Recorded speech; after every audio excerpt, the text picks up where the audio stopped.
finally money gets back down to the subcontractors and vendors on the project. And this complicated flow of money results in engineering and construction sector suffering from the longest days sales outstanding of any industry in the world. And so our software helps digitize this connection from a kind of real estate subcontractor all the way. Is this cutting out on y'all, or is that just my perception? Okay. All right. I don't know too bad yet. So, kind of the backing of the name of the company, Rabbet is actually a real thing in which it's a wood joint. All right, this is really good. Can you guys hear me? Yeah. All right. I'm just gonna go and ask me if I need to lie. So, Rabbet is not made up word. It's actually a real thing. A woodworking joint like tongue and groove or dovetail, in which we connect two pieces of wood. All right, we're gonna try this again. If you connect two pieces of wood together, a Rabbet joint strengthens the connection. And so the branding of the company is all about how we can strengthen connections in the real estate space. And so as you mentioned, we just closed our Series A, which was led by Unbank.Ventures out of Washington, D.C., which was founded by the co-founder of Capital One, with participation from Goldman Sachs and Camber Creek and other real estate technology firms. So I think that's why you put me up here, because of, I guess it's somewhat of a success story. But what we're talking about today is like, it's been a long time to get here and the journey a little bit. So that's kind of the background of the company and kind of what we do at a high level. And then I think the rest of this presentation is mostly kind of telling the story of how we kind of got here. Because when I met Brett, it was actually a completely different business. So this is kind of my journey of our t-shirts. And so our very first shirt I actually built the day before we went to Denver Startup Week back in 2016. Got it printed the day of so I could wear a shirt to this presentation. At the time, the company was focused on helping ease friction between homeowners and contractors by providing kind of a providing a kind of true card for home renovation. So you come to the website, you can estimate the cost of the project, and then you connect with a contractor that allows for you to help get that work done at that price for that quality that you're looking for. And so that's actually when I met Brett in the summer of 16, when we were kind of closing our, let's go with friends and family rounds, so kind of not with capital, but you know, he invited us into the Unbank program, and so I went through kind of Unbank version 1 at the time. Pilot version of Unbank. And so when we're going through the program, we actually got rejected from like Techstars, 3 different programs, rejected by obviously all these different projections.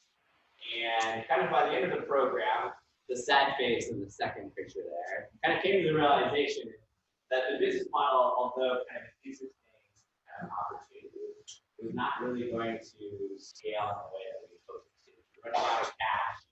As helpful as Unbank was, we couldn't make a viable business out of Unbank. And so kind of in the winter of 2016, going through this depression of how the heck are we going to make this work, went to Denver for the winter, and came up with a new kind of business model. So in the shift in January of 2017, we pivoted the company and decided to help banks manage this construction. So the model shifted. Some people call it a pivot, some people call it a relatively radical change in the business model. And then a couple months later, we were accepted into Y Combinator and went through the YC program. Brett's advised me not to go to YC.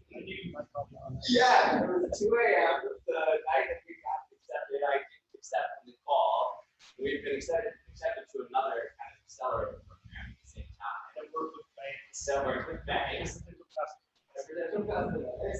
so it was a tough decision. And then literally 2 a.m. on a Friday morning, I'm sitting in this hotel lobby talking to Brett about what we should do and where we should go. That big mesh that summer, we hung out down in Sandhill Road, and you know the summer was really kind of exciting in San Francisco. And then we recently, so that when we went through Y Combinator, we were Contract Simply, which is the 3rd shirt there, and then we rebranded it to Rabbet Series A in the spring. And so the next slide is actually kind of all of the accelerators that I've touched through this process. Because even before Unbank, I'd gone through another accelerator in Austin Technology Incubator. I worked for Unbank.Ventures. We went through, the Texas A&M and University of Texas accelerator. So I consider myself somewhat of an expert on accelerators. Why? Having been rejected from Techstars so many times, as well as kind of going through it. And they've been very helpful in kind of guiding us throughout this space and kind of what you can learn at different places, different times.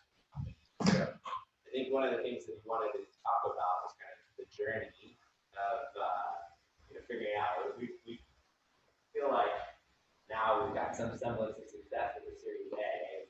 We were just named one of the best places to work in Austin and kind of recognized as Austin A-list, one of the top growth companies in the area. And I've been at this for 6 years. Only in the last 4 months, anything really started to come together.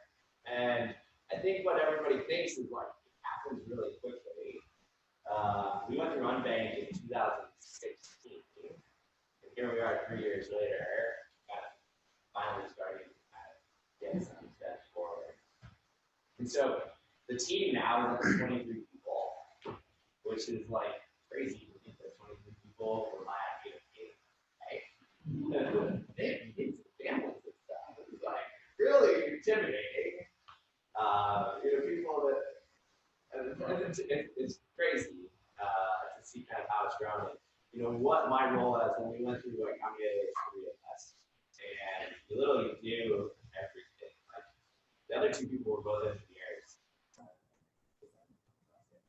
and spending kind of all your time, executing, and now you spend all your time managing. So I was joking that Big Nets when we started talking here about the kind of misconceptions that I had when I was kind of going through this program is that I would hire people and my workload would go down. I tell you the opposite is true. Every time I hire another person, I just get more work. I don't know how that happens, but every single time, and the work changes. I was talking to a friend of mine who just sold this company. The way he described it was that when I started out, the trash was full, I took out the trash. Actually, probably but take it out. And now, when I said, what? 1 minute? Then I'm like, oh, good.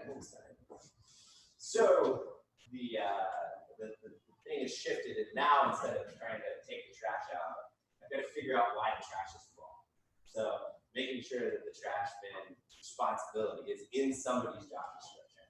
And it's become such a different change. We're so used to, hey, I need to go do this. I need to take care of this. I need to execute on this. Finally, my team was like, hey, you guys you need to spend some time with us. I travel a lot. You need to come back to the office and spend time with us. It actually becomes investing in people and doing a lot more strategic management as the company grows, which is a really weird shift. So used to going and doing it yourself. And so this analogy I've been using a lot lately is people will ask about this founder journey and how it feels or whatever. We've been at this for 6 years, it's a really long time. And now we've got a Series A, which it's great, that's awesome. But I feel like I'm on the 24-yard line, and I still have to get another 76 yards for the touchdown. And I'm down 7-0 in the game. But I'm in the game, and it's a ton of fun. And but it's a challenge, it's a struggle every single day.